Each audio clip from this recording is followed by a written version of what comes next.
So imagine this scenario. Sven Seal's testicle wants to marry your daughter Torbjörg Shipbreast. He comes over with his gang of Vikings, you all have a big party, and to celebrate the upcoming nuptials, you decide to have some mead. You go to the shed outside and all the mead is gone. Sven and his brothers aren't going to be too happy. Torbjörg is going to be very angry with you, and you'll probably have an uprising on your hands. So what are you going to do? You're going to have to make some mead. So that's exactly what we are going to do today. We're going to make Viking style mead. Now, the thing about it is we live in the 21st century, so whatever we do is not going to be exactly the same as what the Vikings had, but we can try and replicate. I suppose from the main thing by I mean Viking style mead, we're going to use natural yeast. We aren't going to buy any yeast. We are going to try and harvest the yeast that's floating about in the air, and for the most part we are going to try and use ingredients that the Vikings would have access to. So I'm just going to take this helmet off, because when you're making mead, the last thing you need is a battle helmet. Now,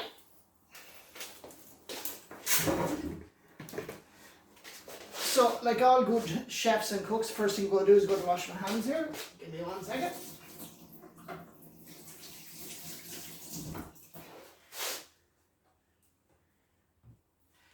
And I've done a bit of preparation work already. So I haven't got a ceramic pot, which eventually I hope to get, and that's what I'm going to make my mead in. But for the start, for this batch of mead, I'm actually going to make it in a glass kilner jar. So I've already put in a bit of sterilising fluid into that. I've left it for about 15 minutes. And the other item I'm using is a wooden stir stick. Now, back in Viking times, in the Vikings' house, that they would have had a mead stick that they would have used to make all their batches.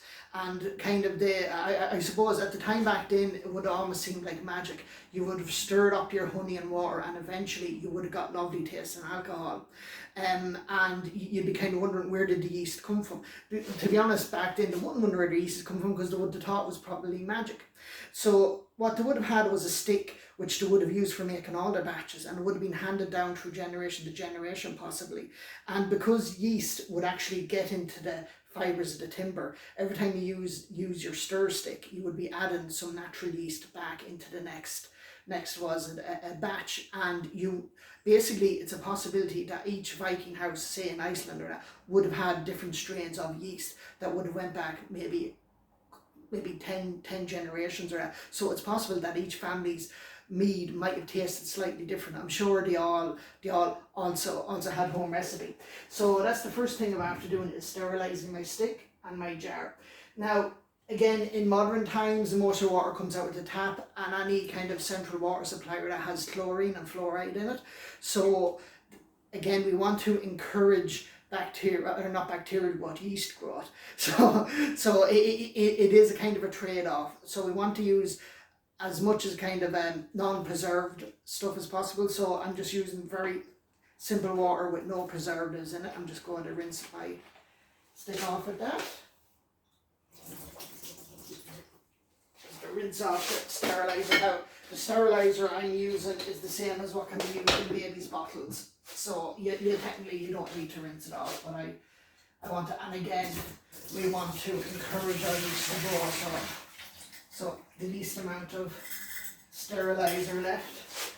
So the reason why we are sterilising is trying to make sure that nothing nasty grows. So I'm saying this is a trade-off. Now, full disclosure, I've made 2 batches of Viking style mead before. The first batch worked amazingly well. I was absolutely shocked myself. Then the second batch was a horrible disaster. It just became a bacteriological nightmare after about a week. So this is more an experiment than anything. It'll be interesting to see what happens. See, what we're trying to do is we're trying to get the yeast to grow and start producing alcohol before any bad bacteria starts to grow. When there's enough yeast and alcohol in that, and because there's a lot of honey in it, it will stunt any bacterial growth, and then you will get more alcohol being produced, and finally you'll get lovely tasting mead. But if the bad bacteria grows before you get enough alcohol in your mead, then the bad bacteria is going to take over and it's going to spoil. One thing when I originally started doing this, I was worried was, how will I know if it's good to taste or not? And to be honest, you will know. You will know by the smell, you will know by the look of it. When it spoils, it spoils horribly. The other good thing is, when in doubt, throw it out. If you think it smells a bit funny, if it looks a bit off, just don't use it. The first thing you always have to think about is your health and safety. And as I was saying, you can buy actual yeast out of a package. You can buy different strains, different brewers' yeasts. So if you want to go that route, definitely do.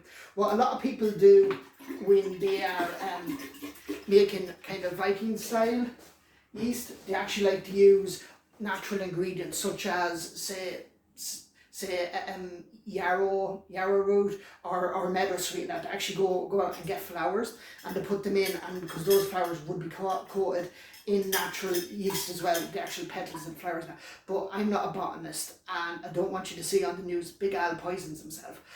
So that's why I'm not going to go out and get fresh botanicals. But again, if you're good at identifying flowers and that, and you know what you're doing, I'd say it kind of adds an extra authenticity to the whole process. And as I say, I'd love to get a ceramic jar for making stuff. At the moment I'm using glass. Now Vikings is probably kind of different than a lot of other early medieval societies, as in they had a very vast trading network from basically Newfoundland in the Americas all the way over towards the actual Italy and Russia. So they had availability of a lot of ingredients that a lot of other societies wouldn't normally have, unless they were trading with the actual Vikings. And the kind of glass is one of them. So there is a possibility, could have made mead in glass. I mean, for a Viking to have a jar like this, they would have to have been a king or something. It would generally be the ceramic jar, because that is so big. I'm just going to give this one a rinse now. And again, I'm using non-chlorinated water. And the same with my other ingredients that I am using. I bought the cheapest of cheapest stuff without preservatives. So what I'm going to be adding into my mead, I'm going to be adding in some strawberries. Again, my logic is that Vikings definitely during the summertime would have had access to strawberries. So I'm adding these in again mainly to get the natural yeast off the strawberries. I'm going to cut off the green heads. And then raisins. Now I know what you're thinking, Vikings and raisins don't really go well together. I think more the Romans. But again, Vikings would have traded with France and Italy and everywhere else. And like basically any kind of ingredients, they would have had access to even lots of spices and peppers and that, and grapes definitely would be one of them, and dry grapes. Now a lot of people add a few of these into their mead to add nutrients. Now I've done a bit of research into this, and apparently it adds very little nutrients into it, so it's not really going to help your yeast grow, but it will add a bit of colour, a bit of tannins to our mead, so I'm going to add a bit of them. What a lot of other people add in as well is say some citrus fruit like lemon and like orange and that, to make it slightly acidic. I'm not going to do that because I kind of sort of thinking my Vikings could be more kind of Hiberno Norse, possibly trading with a kind of England and France and that. So strawberries definitely. I could see dried grapes, yes, raisins, no problem. Citrus fruit like oranges and lemons, coming up from the Mediterranean, a slight possibility, but again, an ordinary Viking mightn't have too much access to those, and by the time you get them, they'll be gone off, so it won't be something they'd be normally using too much. So again, probably a lot of natural botanicals, but I'm not going to do this for this batch. And the honey I'm actually using raw filter. Now the claim, if you can get unfiltered honey, even better, but I'm using raw. This is unpasteurized honey. Again, if you don't like the idea of using unpasteurized, do not use it, use pasteurized, but you can buy unpasteurized honey. This is filtered to take out most of the actual big particles out of it. But again, it's raw, so there's going to be no preservatives in it. Although honey itself is a fantastic preservative. so again, we are hoping to try and get the yeast to grow, but no nasty bacteria. So I'm going to use 2 jars of this. I'm actually going to make quite sweet. What a lot of people call this is your starter mead. They kind of make this first to get their natural yeast growing, and then to make a bigger batch. Now I'm just going to make 2 litres anyways. I generally use the starter mead as my actual mead. You know, but what a lot of people will do to get it started, get it growing, and then take some of this mead, put it into a bigger vat and make maybe a gallon of mead. But again, I'm only one guy, I'm not going to drink a gallon of mead. And to be honest, I don't drink mead that often. It's absolutely lovely, but the high sugar content in that, it is not something you're going to drink every day. It's more for like parties and celebrations and Christmases and that.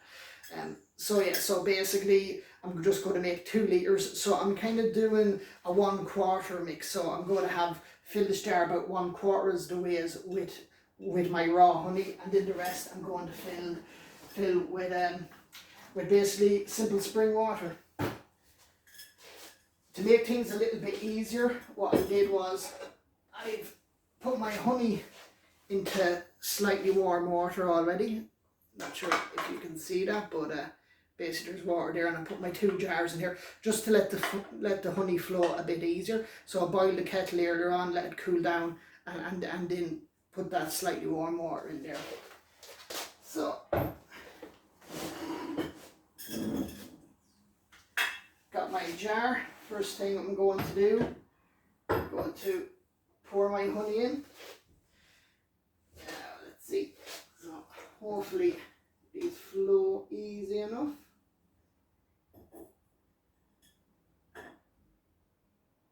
Could probably do a bit more hot water, to be honest, and that's still quite viscous there now.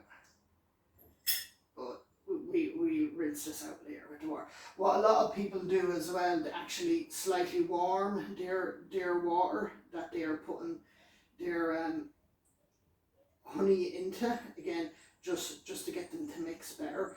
But I'm not doing that because, again, I kind of don't really want to use too much heat, because the more heat you use, if you use boiling water, that will actually kill off any natural yeast that's already in the water, and again, you don't want that to happen. You want to try and encourage as much yeast to grow as possible. So yeah, it is kind of counterintuitive. I know everyone is saying, you know, kind of you want to make sure you kill all the bacteria, which you do. and generally, especially in modern society, you want everything as sterilized and as clean as possible, and again, I totally agree with that. But just to do how to do it in medieval times, things generally were a bit dirtier back then. You could imagine this would be in Viking longhouse, I'd say either men or women might have made the mead. That's kind of my opinion. I don't think it would be gender rolled, because it is something that can be done at night time or kind of any time. As saying, there is a possibility that it was a kind of seen almost as a magic that was going on, like when they're making the mead, that actually could possibly sing to it. You kind of use your mead stick, which would be almost a bit like your magic wand, and you sort of pray to the gods and ask them for a good mead harvest. And again, yes, just to talk about the honey, of course, Vikings would have had access to honey back then. Again, I'm kind of calling it Viking mead, and people, you know, kind of always associate mead with the Vikings, but mead has been made for possibly thousands of years. It's possibly one of there was earlier alcohols, like the Greeks made it, the ancient Chinese as well made mead, lots of societies made mead. I suppose recently it's gone more famous between movies and that. That is basically Vikings and you know, at a stretch maybe early medieval monks, and yes, early medieval monks and medieval monks made a lot of mead as well. But so one thing that's nice about making your own stuff, you kind of get you get that sort of feel of actually accomplishment instead of just going out to the shop and just buying something. You kind of you sort of feel like you've actually worked today. You know, and you have that lovely honey smell here now that the honey's starting to mix in with the water. This one in there. So what I'm doing now, I'm just trying to get as much honey as possible out of the jar because I don't like waste. There we go.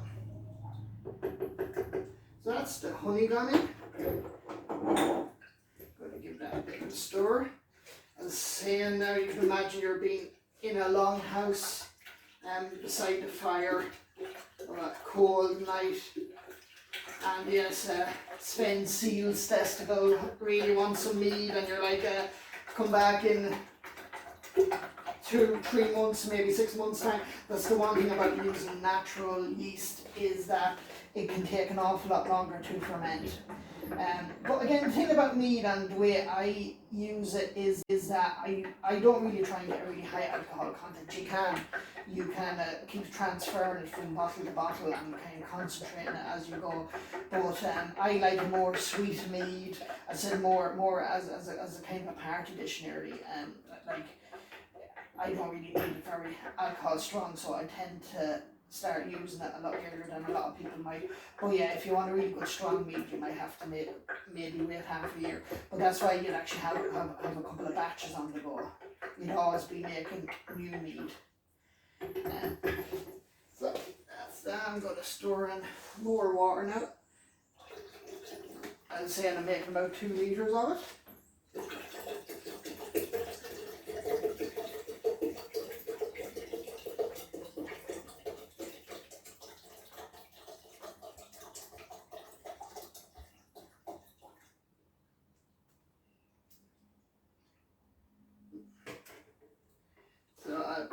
Fill that up nearly up to the top.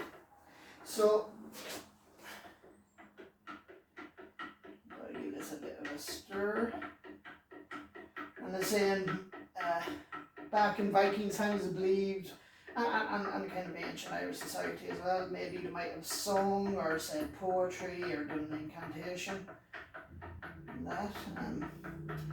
Oh, Danny boy, the pipes are calling from glen to glen and down the mountainside. So summer's gone and all the roses falling. Do, because I don't know the rest of the song. But anyways, so there we go, more stirring.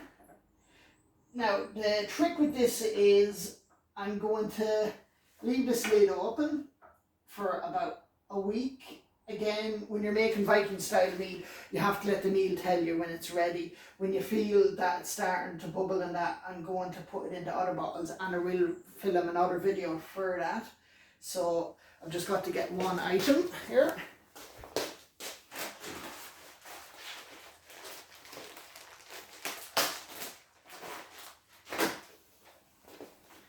So I have a clean muslin cloth.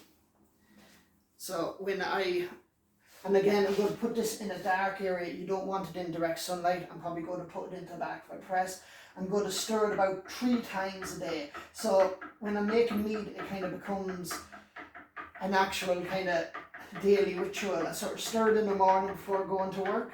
When I come back from work, I'm going to stir it again, and then in the evening time before I go to bed, I'm going to stir it. So I'm going to give it 3 stirs a day to try and encourage any natural yeast that has all fallen down on top of it to actually get into it. So as I say, for about a week, I'm not going to close any lids on it. I'm going to use this natural muslin cloth, and I'm just going to cover it with that. The only reason we're covering it with the cloth is to keep out flies and to keep out a kind of any big bits of dust and that falling into it, especially if it's in a cupboard, what a lot of people do is when they put it on, they'll actually tie the cloth onto it. Now, so for the rest of our ingredients, I'm just going to cut the tops off my strawberries. I was saying you could use any fruit you really want to.